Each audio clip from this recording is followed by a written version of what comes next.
was built to last. From the webs I'm weaving, I could change the past. From all I'm achieving, got my foot on the gas. Never stop competing. If you break my glass, then this life's gonna end. I wanna be the best in the game, invest in my name. Check no restraints, I'm obsessed with the pain. I ingest, I retain, assess and I change. Possessed by the thought.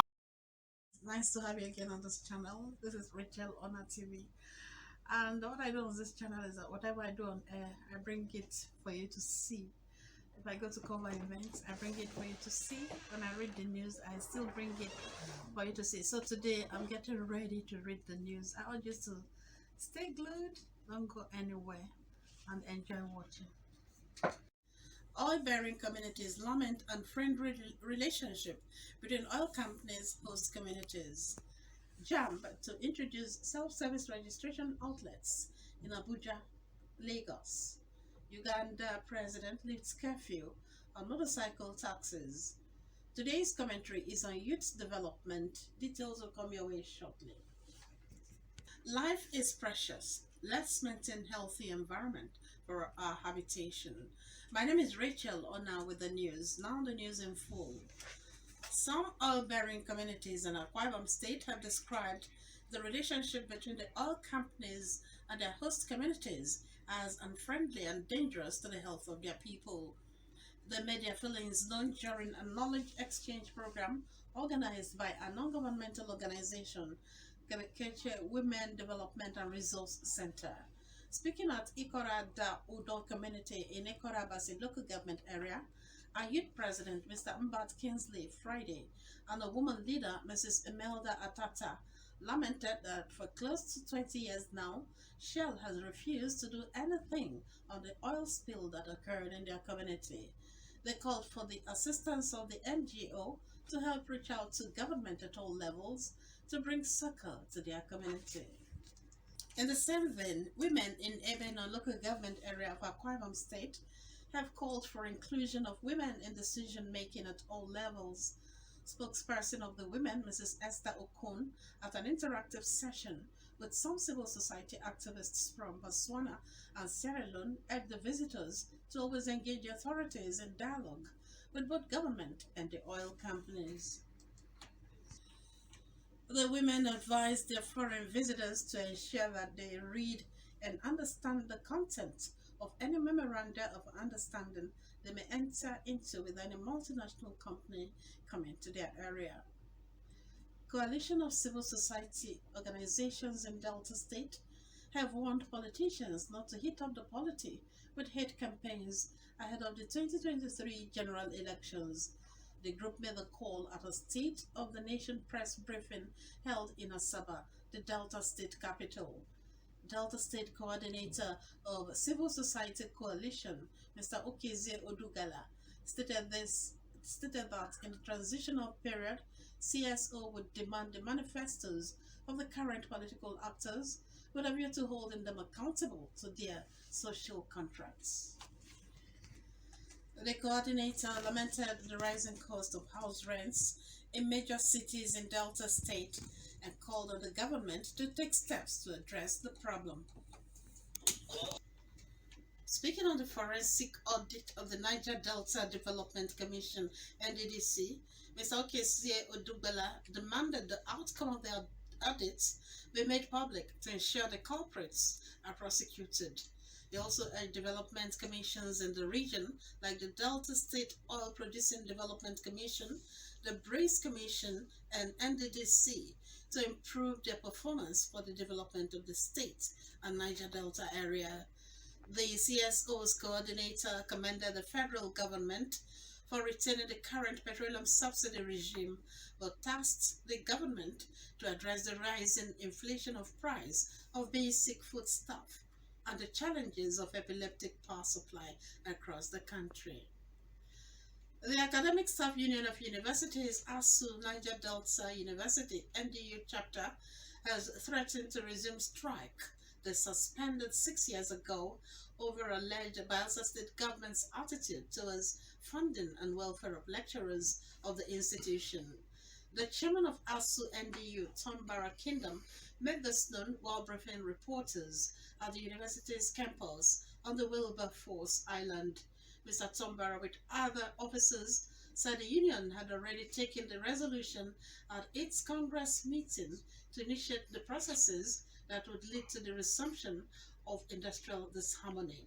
The chairman of ASU NDU lamented that promotion is not implemented in NDU between October 2015 and September 2019. Neither was annual step increment implemented from October 2015 till date. In the meantime, the Joint Admission and Matriculation Board JAMB says its plans to introduce self-service registration outlets in Lagos and Abuja to leverage the digital competence of its computer-savvy candidates. JAMB made this known in its weekly bulletin from the Office of the Registrar in Abuja. It said that the system is expected to reduce crowds at its accredited computer-based tests CBT centers in both cities. The idea, the board explained, is to advance the digital competence of candidates who can do the registration on their own. It added that it is also to expand the registration access points in line with the extant federal government's COVID-19 protocols.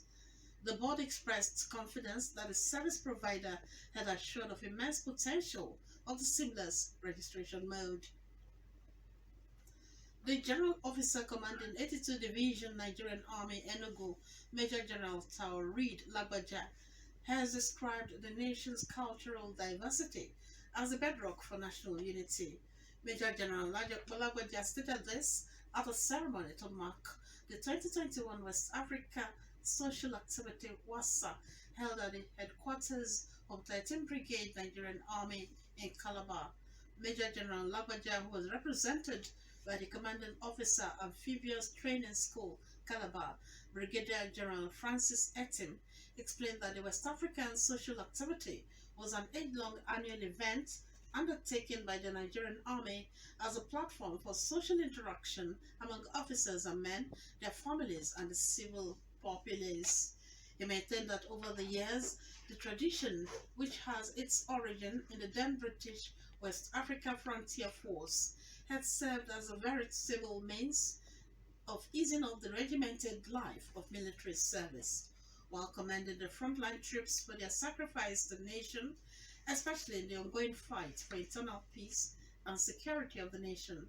The GOC, however, used the occasion to advise officers and men of the division to demonstrate the highest level of professionalism in the discharge of their constitutional duties.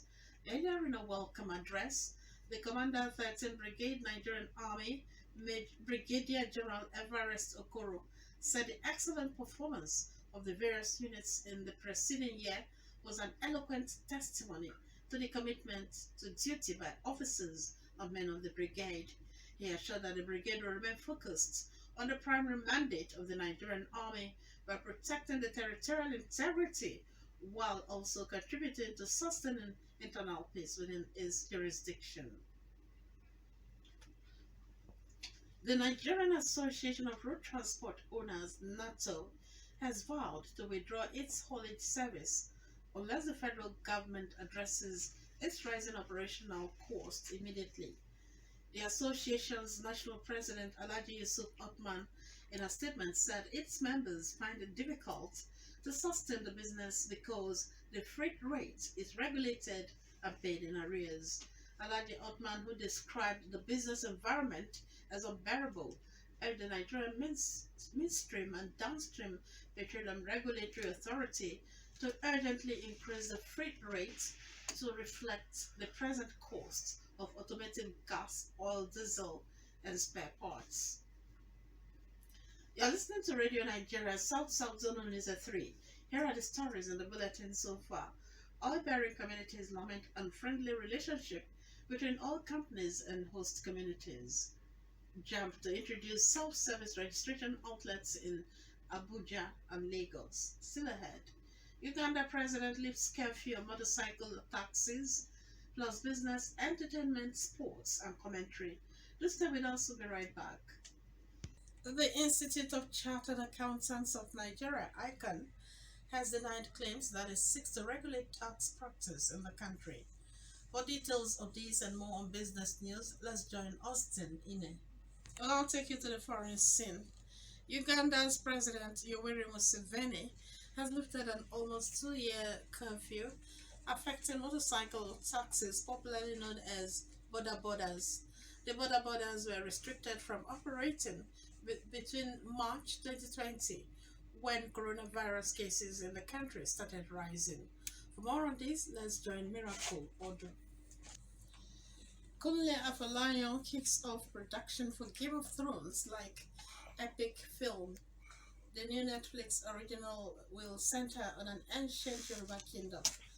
Kunle Afolayan has confirmed his KAP Studios' first film project of the year in a recently shared Instagram post unveiling first look images. The filmmaker revealed that production is ongoing at the KAP newly acquired film village in Oyo State. According to Afolayan, the period piece promises to leave film lovers bedazzled, especially as it will explore similar themes as HBO's hit series Game of Thrones, but with a representation of the Yoruba culture. In the meantime, Caroline Danjuma says she's not dating Timaya. The movie star accuses the singer's second baby mama, Tamar, of being the brain behind the rumors. Nollywood actress Caroline Danjuma, however, had denied the rumors that she's having an affair with the music star Timaya. The movie star took to her Instagram page where she slammed those who have continued to spread the false news about her. She went on to deny dating the music star, accusing one of his baby mamas, Tamar, of being the brain behind the rumors.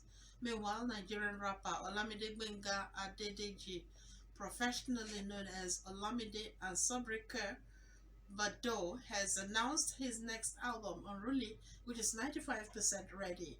The Bariga-born artist revealed via his verified Twitter page that he was working on his album, but is yet to decide on the release date for the album.